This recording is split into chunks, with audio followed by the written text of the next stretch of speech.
Magandang araw po sa inyong lahat, mga kuya, ate, bunso, and friends of Eagles. Ako po si Kuya Eagle Jemar Bation ng TFOA-PA NMR2 Iligan Pax, Philadelphia Eagles Club. At ito ang aming first quarter report. Last December 10, nag-donate po tayo ng plastic net at empty sacks for our PNP personnel sa ICPO Station 2 sa Maria Cristina. Parte po yan ng protective measures para sa ating mga kapulisan para sa checkpoint nila.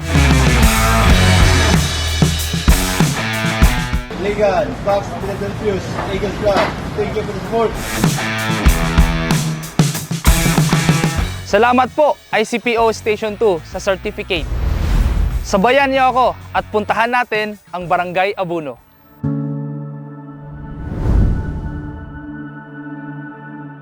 Parte ng Barangay Abuno, ang Sitio Isla Verde kung saan mahigit kumulang may 1,000 families ang naninirahan dito. Bago ka makarating sa mismong lugar, dadaan ka pa sa causeway across Malindaoag River.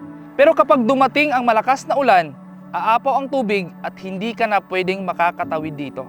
Medyo matagal na panahon na rin ang problemang ito sa mga naninirahan dito. Sa inisyatibo sa ating isa sa mga kasamahan sa club na si Kuya Riden Mangkikes, inilahad niya ang problemang ito sa grupo at binigyan pansin din natin.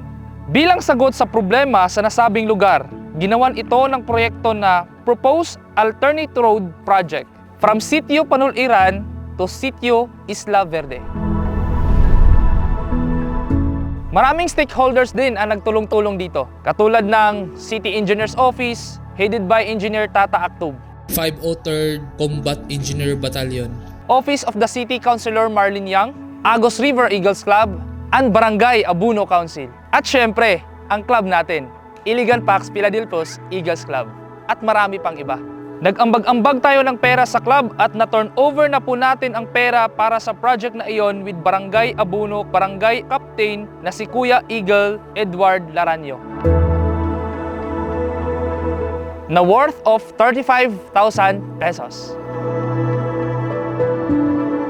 Thank you kayo in behalf sa council. Yes. Actually, Punta naman tayo sa ibayong dagat, mga kuya.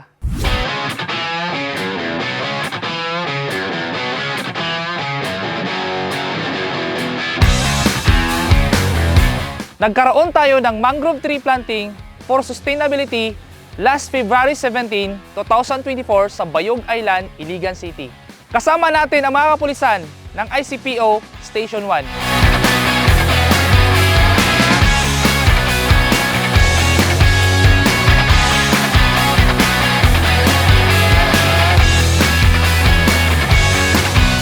Kahit papaano, ang sarap sa pakiramdam, nakakatulong tayo sa ating Mother Earth.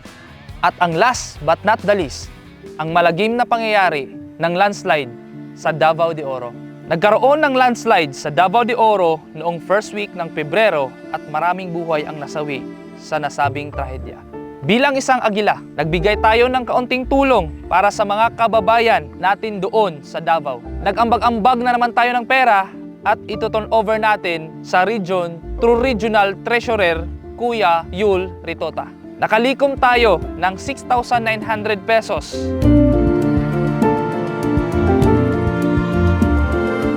Yan po ang aming first quarter report ng Iligan Pax Philadelphia Eagles Club.